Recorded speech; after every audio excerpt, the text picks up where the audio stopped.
তো আপনারা তো এখানে পুরা বাংলাদেশ ব্যাপী বিভিন্ন জেলার থেকে দায়িত্বরত নেতা কর্মী সবাই হাজির হয়েছেন। তো আপনারা যদি একটু বলতেন যে কোন জেলার কি পরিস্থিতি।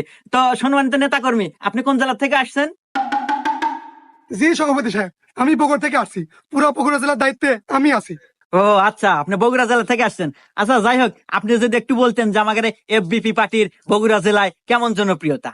সভাপতি সাহেব, আপনি জনপতি নিয়ে কোনো টেনশনই করেন না। আমাদের বগুড়া জেলায় শুধু এফবিপি আর এফবিপি, এফবিপি ছাড়া কিছুই বোঝে না। যাই হোক, শুনে মনটা একদম ভরে গেল। আর ঠেকায় কি আমাদের। ভাই সাহেব, আপনি একটু আপনার জেলার জনপ্রিয়তা কেমন একটু বলেন তো। সভাপতি সাহেব, আমি আসছি রাজশাহী থেকে। পুরা রাজশাহী জেলার দায়িত্বে আমি আছি, আর আমার জেলা নিয়ে আপনার কোনো টেনশন করা লাগবে না।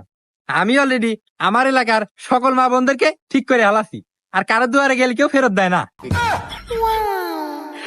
কি আরে, আমরা এত